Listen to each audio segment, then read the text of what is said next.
औज़ुबिल्लाहि मिनश्शैतानिर्रजीम बिस्मिल्लाहिर्रहमानिर्रहीम। अस्सलामु अलैकुम वरहमतुल्लाहि वबरकातुहू। मेरे प्यारे भाइयों और दोस्तों, ये दुनिया और दुनियादारी रिश्तेदारी एक ऐसा माया का जाल है जिससे आज तक कोई बच नहीं पाया। एक से एक आए पर सब बारी के बारी इस दुनिया से चले गए। याद रखें मेरे भाइयों, आज नहीं तो कल हमारी भी बारी होगी, हमें भी जाना होगा। हम ये न सोचें कि हम जो कुछ यहाँ कर रहे हैं उसका हमें हिसाब नहीं देना होगा।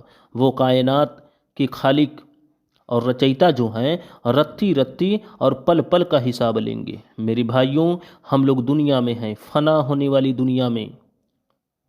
यहाँ तो कहने को सब अपने हैं, पर वहाँ कोई अपना ना होगा। ना बाप बेटा का होगा, ना बेटा बाप का होगा, ना भाई भाई का होगा, न एक दोस्त दूसरे दोस्त को ही पहचानेगा। यहाँ तक कि वहाँ पे अपने आमाल के सिवा कोई अपना ना होगा। तो ज़रा सोचिए मेरे भाइयों, अगर वहाँ पे जब कोई अपना ही न होगा तो फिर हम ऐसी दुनिया में और दुनिया की रिश्तेदारी में फंस के क्यों हम अपनी अमाल को बर्बाद कर रहे हैं।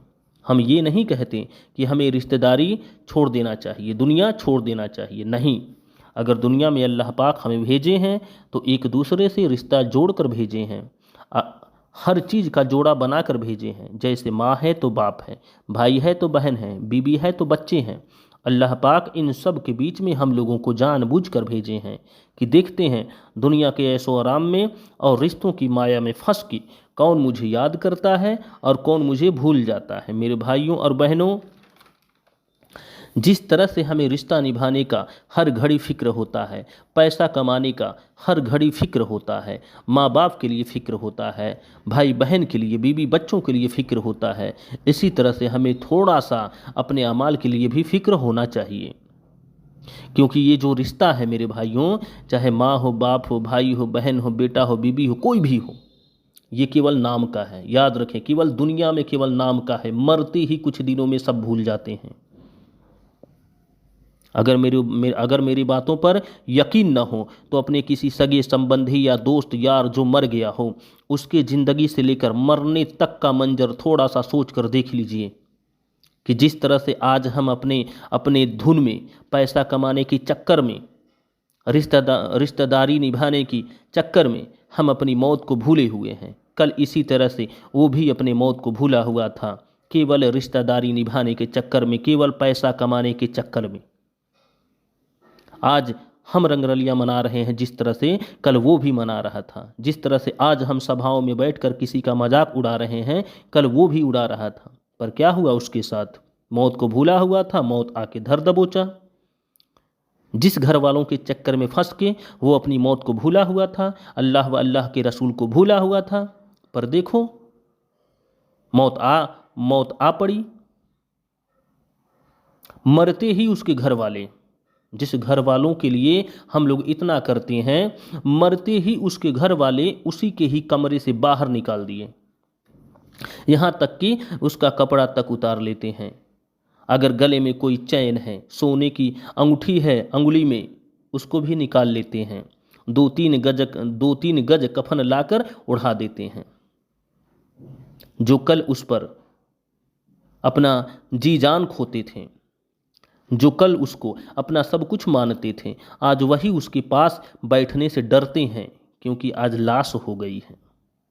कल बेटा था, कल बाप था, कल भाई था, कल बीबी था, कल माँ था, और आज लाश हो गया।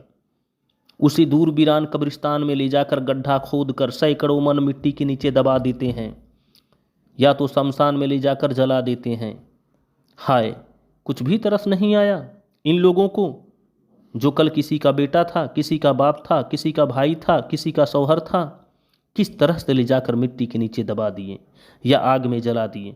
फिर कोई खबर लेने नहीं जाता कि कौन मर गया, कौन था मेरा, उससे क्या रिश्ता था हम लोगों की।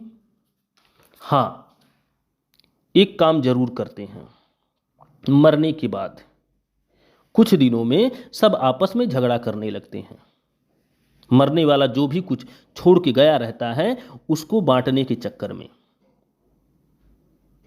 मगर कोई बदबख्त ये नहीं कहता कि चलो जो कुछ छोड़ के गया है उसमें से एक हिस्सा किसी गरीब यतीम को दे दिया जाए, ताकि मरने वाले का कुछ गुनाह कम हो जाए। मरने वाले का सदकाए जारिया का सबब बन जाए। नहीं, यहाँ तक कि मरने वाले की कब्र पे फातिहा पढ़ने का किसी के पास टाइम नहीं रहता है कि चलो कम से कम कुछ पढ़ के मरने वाले के नाम पर बख्श दें, ताकि अल्लाह पाक उसके गुनाह में कुछ कमी फरमा दें। मेरे भाइयों, एक काम और बहुत ज़ोरों शोर से सब करते हैं, बड़े धूमधाम से मनाते हैं। अगर कोई शख्स अगर मर जाता है तो उसके घर वाले अगर मुसलमान हैं तो 40वां और हिंदू भाई हैं तो 16वां मनाते हैं। अपने अपने जात भाई पटीदार दोस्त यार को बड़े शौक से सब बुला बुला कर खाना खिलाते हैं और सब खुद भी खाते हैं। पर अल्लाह और अल्लाह के रसूल का फरमान है कि ये खाना जो मरहूम के इसाले सबाब के लिए बनाई जाए वो केवल गरीब, यतीम और मिस्कीन के लिए हो।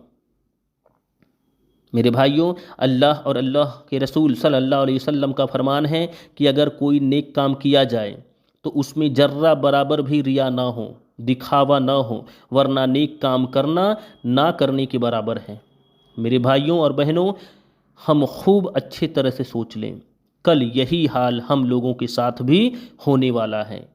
हम लोगों को भी मौत आनी है, बरहक है, इससे कोई बच नहीं सकता और ना ही कोई इनकार कर सकता है। हम जो अपने बीवी बच्चों के लिए, घर वालों के लिए दिन रात एक किए हैं, ये काम नहीं आने वाले, कल किसी के नहीं काम आने वाले। ये तो हमें मरने के बाद कब्रिस्तान या शमशान तक ही साथ देने वाले हैं, याद रखें। उसके बाद झांकने नहीं जाएंगे। अपने साथ कुछ जाएगा तो केवल नेक अमल, अपने हाथ से जो हम गरीबों को, यतीमों को दान खैरात सदका देते हैं, किसी काम में, किसी के काम में मदद कर देते हैं, शादी विवाह में, बीमार दुख में अगर हम किसी का मदद कर देते हैं तो यही सब हम लोगों के साथ जाता है और मरने के बाद हम लोगों को मिलेगा। और यहाँ पर जो हम कमा कर छोड़ जाते हैं, याद रखें, और यहाँ पर हम जो कमा कर छोड़ जाते हैं वो हमारे किसी काम का नहीं। असल कमाई तो ये है जो यहाँ भी काम आए और वहाँ भी काम आए। वही शख्स कामयाब है जिसे अपनी आखिरत की चिंता हो। मेरे भाइयों, हम बरसों का सोचते हैं लेकिन एक पल का भी खबर नहीं है कि किसका बुलावा कब आ जाए। हम ये समझ लें, सबको बता रहे हैं मेरे भाइयों, कि हम ये समझ लें कि हम लोगों का मंगनी हो चुका है। चौखट पर कब बारात आ जाए इसकी खबर नहीं, तो क्यों न हम पहले से ही तैयारी कर लें, क्योंकि जब बारात आ जाएगी तो जाना हर हाल में होगा, कोई रोक नहीं पाएगा। ये समझ लीजिए, यही हम लोगों का असली विदाई है। मेरे भाइयों, अगर ये वीडियो आप लोगों को अच्छी लगी हो तो इसे ज़्यादा से ज़्यादा शेयर कर दें और लाइक कर दें ताकि ये वीडियो हर किसी तक पहुँचे। अल्लाह हाफिज़।